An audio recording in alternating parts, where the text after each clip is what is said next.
So today's talk is about the September-October Public Forum Resolution, which deals with border surveillance. And the central themes are going to be around balancing security, civil liberties, and humanitarian needs. Now, let's begin by looking at the resolution. The resolution is the United States federal government should substantially expand its surveillance infrastructure along the southern border. And we'll begin by looking at some of the key terms. So first of all, the United States federal government. The United States federal government is simply the central government in Washington, D.C., right? So you have Biden, the president, Supreme Court, the legislature, Congress. Substantially expand just means you're going to make it an awful lot bigger. Now, in public forum, there aren't specific cases in terms of plans, so we don't really need to worry about like what substantially expand means. The pro can't argue for just like using one technology in one particular place along the southern border. They're going to generally have to defend expanding surveillance, so that shouldn't be an issue. Surveillance infrastructure. Generally, it includes things like cameras that are on towers, cameras that may be located on properties that people allow to be placed there. It includes a lot of drones. The biggest thing is that it now includes artificial intelligence that looks for patterns in the movements across the borders. And then, of course, the southern border, that's really the U.S.-Mexican border. It doesn't deal with like the northern border of Canada or anything like that, right? Or the borders that are on the oceans. Now, there's a couple critical pieces of like background to think about.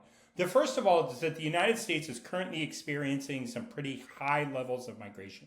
So you have a lot of people like migrants or people who move from one country to the other. You have a lot of people migrating, especially across the southern border, into the United States. About a year ago, it was a lot worse. Year and a half ago, the highest levels ever. There was a lot of pressure on social services. The levels are still high, but they come back down. As you can imagine, or as you may have heard about, this has created some political controversy, right? People said that Biden was kind of weak on the border. He let in too many people. The Republicans are really pushing this issue. You can even find some stuff from Donald Trump that when they were trying to address this, like back in January, Trump said, no, don't do anything about it right now. Wait till I'm president.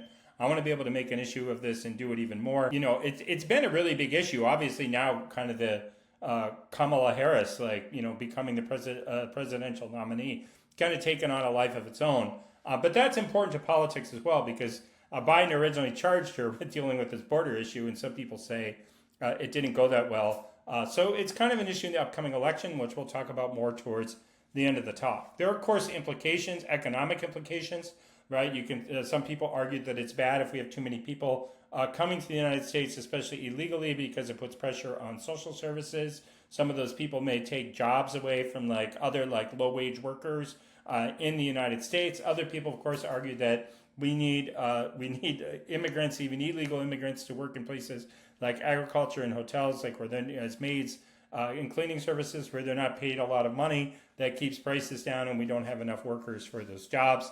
There are, of course, important issues of balancing civil liberties, like how people are treated, versus security needs, whether it's from drugs or crime, or even potentially terrorist activities in the United States. So those are some of the central issues that we'll be exploring. So in terms of the current border surveillance, we do have a substantial amount of it. As I said, it's kind of in these ground sensors, thermal imaging cameras, a lot of drones, and of course are now integrated with artificial intelligence. It is important to point out that the pro is not defending more human resources at the border. It's just defending surveillance. And maybe surveillance is better than some of those human agents. Maybe the human agents are better. That'll be a debate that will occur. But we're just generally dealing with the border surveillance. And as I said earlier, this is really like AI enhanced surveillance. What do I mean by that? Well, there can be more detection. They're better at detecting like a human versus an animal moving around, which is some part of the challenges they had with the original border surveillance. It's more efficient. They don't need as many resources necessarily at the border, like as many border patrol agents. Maybe they even need fewer cameras and databases. It's a lot cheaper, so you have cost reduction And there's actually even some enhanced risk assessment. What do I mean by that? Well, there's greater risk assessment because you may see like, well, there's different like migrants coming across different ways, but it looks like they're merging on the same area. So maybe there's like some smugglers there or terrorists or criminal activity. Whereas if you just have a human monitoring like different parts of the border, they're not necessarily going to see that trend. Now, what are some of the benefits of border surveillance? So we talked about these a little bit. But first of all, you're kind of optimizing control of the border, right? Like it's a little bit cheaper. It's a little bit more efficient. The cameras now especially have a larger range. There currently are personnel shortages. They can't actually recruit and hire enough border agents. It's kind of like a combination of budgetary issues, but also that they just kind of attract enough people. Those are related to budgets because, they can only pay so much. So it could solve personnel shortages. It might contribute to reducing like some backlog at the border because you'll be able to see maybe a little bit more where people come from. And as I said, there's a debate. Like, first of all, maybe the surveillance systems are nicer to the migrants than some of the Border Patrol agents. But more importantly, people are arguing that if the Border Patrol agents are wearing body cameras, then what they can do is they can, monitor the behavior of the Border Patrol agent to make sure everyone is being treated well, so to speak. They can address like organized crime. They might catch people trafficking other humans. Human trafficking, right, is a big advantage, a common advantage on this topic. There's drug smuggling. Fentanyl, as you may know, is I think the leading killer of drugs. Illegal drugs that are used in the United States. Fentanyl's the illegal killer, and a lot of that enters currently the United States through Mexico. And of course, related to that, you have terrorists, right? Your potential terrorists entering through the southern border, so maybe they'll get caught. The economics debate I already previewed a little bit, right? Like there's a debate about, well, do we need these workers? Do we need more low-wage workers, or do these immigrants come in, illegal immigrants? They consume a lot of social services, which puts on its own set of economic pressures, undermines social programs, makes education kind of a little bit, can put pressures like on the educational system and maybe displace some low-wage workers as compared to, well, we need some more low-wage workers, especially, in things like the hotel industry, the service industry, and, just agriculture. And then, of course, there's kind of this general argument about enhanced situational awareness that, especially when you add in the artificial intelligence, right, it can determine patterns. It can more accurately see if something is a person than an animal from a large distance where you just kind of see a dot. Right? You can't really tell, or just like some other movement in the landscape. There are a lot of concerns about border surveillance. So the first one is privacy. That's kind of the general argument, right? I mean, you have people under surveillance. So maybe there's surveillance from like across the border and you're seeing all these people like move, even in another country, maybe before they come to the United States. That violates their privacy. Within 100 miles of the border, there are fewer privacy protections, fewer Fourth Amendment protections, which is the amendment to the Constitution. Even though it doesn't have the word privacy in it, it checks the amount of surveillance. When they say, oh, the police need a warrant, that's because of the Fourth Amendment, right? Like, so without getting into a lot of details on that, you could see these cameras, they're constantly monitoring people. That threatens their privacy. And of course, you have U.S. citizens who live in these areas, right? And their property ends up being kind of monitored by the cameras. Of course, this also, like on the migrant communities, whether legal, illegal, constantly being subject to surveillance, can create, as you can imagine, like a lot of like, well, you're always being surveilled, you're always under the watchful eye. That can create a lot of mental stress. There's civil liberties implications, like, so, of course, maybe people's rights are being violated. To go back to privacy, tie that in a little bit. Their rights are being violated because they're always under surveillance. But also you have people say, oh, well, they look like Mexican immigrants, like illegal immigrants, like under the cameras, but they're not. They're U.S. citizens, so their civil liberties are being violated. There are some problems with the facial recognition technologies. These things have gotten better, but the one big problem with them is that they've been trained on lots of examples of white faces, but few examples of especially like black faces. So they're more likely to say, okay, well, this, like not distinguish between black people and Hispanic people, within black people and within Hispanic people, as well as say like within white people. So it might kind of, think that this person like committed, this particular black person committed a crime just because their facial features are similar to another person's facial features, even though they're distinct, but the AI isn't sophisticated or trained enough, I guess I should say, in order to pick up on those differences. So there are a lot of civil liberties concerns. There's cost and effectiveness concerns. Now in debate, we debate about these differently. They kind of get grouped similar forms, but effective is just like, well, how effective is the technologies. There are limitations to the effectiveness of the technologies. Like I mean, said, oh, well, they can distinguish between like animals and people. Well, I mean, they're getting better at that, but you can imagine, you have some kind of an animal moving across the desert. You can't necessarily distinguish that like from a person. Obviously, can't distinguish an illegal movement from legal movement. I just talked about like some of the racial like implications. They can't necessarily see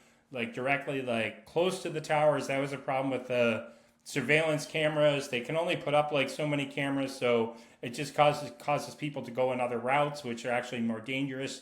It's a very strong like con argument. So those are some of the limitations of the border surveillance. And then you also have the system costs, right? It costs money to install, and it takes a lot of technology. You can have general spending arguments.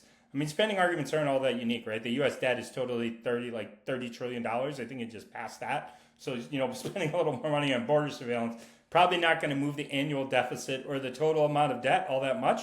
But it could, trade off with some resources on the northern border. Or more importantly, maybe it'll lead to like some military cuts. Either the military has to deploy would deploy like some of its surveillance technology along the border that it might need in Europe or in East Asia, or it might just trade off with the budget. Like when Trump built the border wall, some of the money they took was like out of the military budget. So that's like a reasonable con argument. So those are the places that, I skipped ahead there a little bit, but those are the places that could trade off, right? Like within the Border Patrol or maybe within the Department of Defense. I don't think a general spending argument is, all that compelling. But that's part of the, debt argument. The spending argument of it costs money is reasonable. It's just probably not going to move the needle on the annual deficit or the total debt very much. But it could create like some resource trade-offs, especially given that, the pro does have to argue for substantially expanding it. Then, of course, there are humanitarian considerations. So first of all, catching more people and kind of not really going through a proper process could undermine the right to asylum. The right to an asylum is like based in international law. And it says basically says that people fleeing like political persecution or like, civil wars, and now some people interpret that to include environmental conditions, are entitled to apply to right to asylum in other country and could be accepted as refugees. Now, there are obviously still limits to how many any particular country can take, but after World War II, that was established under international law. And if we just kind of use a lot of surveillance and don't process people properly and just immediately kick them out of the country, just make it more difficult for them to be migrants moving to a safer place, that could undermine the right to asylum. It could also put more people in like inhumane detention facilities. It's frequently criticized. Its detention facilities are frequently criticized for being inhumane. So maybe more surveillance to take more people leads them into these places. Then there's a potential disproportionate impact on vulnerable groups, especially, you have poor people migrating, fleeing civil war, but also you have people who are like more subject to the discriminatory effects of the surveillance technologies that I talked about before. And, maybe they're not getting, I could explain this a little bit more with the right to asylum, but maybe they're not getting all that legal counsel and due process. Due process is fair treatment under the law, right? Legal counsel is just representation by an attorney to properly, vet their like asylum claim if they're just kind of getting caught by the surveillance systems and like deported. Economic impacts, right? So, these are the con ones, basically arguing that we need more workers, right? Like in agriculture, you have a lot of migrants, even illegal workers. There's a lot of them in the construction business and some in hospitality. Hospitality is not hospitals. That's, some may work as cleaners, but a hotel, again, cleaners, and some people doing low wage work in healthcare. It's unclear like how many, if we do really get rid of like a lot of illegal immigrants, like, these jobs would have to be replaced either at higher wages, which would drive up the prices of all these products, or maybe they wouldn't get replaced at all, or maybe they'd just be automated away. We see like a lot of artificial intelligence tools and drones and things being used in some of these industries. Environmental impacts. Well, constructing the towers could have some negative environmental impacts, and maybe putting, you can look at the environmental impacts in two ways, right? Like you can say that if you keep more people coming into the United States, this would be a pro argument, puts more pressure on the environment because when people come here, it's the same number of people on the planet, but they tend to consume more resources, right? So that could create environmental problems. Same times if you push a lot of people out into more problematic like environmental circumstances, and they're like crowded into particular areas in the environment. They don't have like pollution control technologies, they don't have sanitation, so waste ends up in the river systems. Like that could hurt the environment. Then there's this kind of notion of what they call surveillance capitalism, and you can read about this, but the basic idea is that there's a lot of like for-profit companies that are making a lot of money selling this surveillance technology. And they're making huge profits, like both directly selling it at the border. But more importantly, this kind of becomes a testing ground for these surveillance technologies that they export overseas to governments that are not democratic, right? So they can be enabling the surveillance of citizens by autocratic regimes. And a lot of these technologies end up being used in warfare, right? Because you can imagine like detecting movement and stuff like that, like how well that works, and then you put that in on the battlefield, that allows you to target and kill other people. So there's a lot written about surveillance capitalism and the role in particular that border surveillance technologies play in giving that a boost. Now, I kind of mentioned earlier, Harris at the border, right? So, 12, 18 months ago, when there was kind of a massive influx of illegal immigrants, Biden appointed Kamala Harris to kind of like deal with this. People say, well, she didn't do a very good job of dealing with it. Obviously, it was a difficult problem. And some of the laws, it's not like she could, change them herself or issue her own executive orders. Biden ended up doing some of that. But people kind of blame her for some of this, for not acting enough to control the border. And this is kind of a Republican talking point in the election. So people are arguing that, well, if we really kind of came forward with more border surveillance and it became like really effective, then Biden and Kamala Harris would get credit for this, and it would increase her chances of winning the election. And of course, the pro will argue it's good if she wins, and the con could argue that Trump is better. We'd better have Trump as the president. So that kind of cuts both ways in terms of the argument. So this here is just kind of like a brief introductory lecture to hit like all the major points of the topic. We cover this in a lot more detail in our release, which is like 270 pages and available to our subscribers. So I encourage you to download that. And we'll be posting like some other videos later, over time that kind of break down like some of these arguments in a little bit more detail and how to answer them.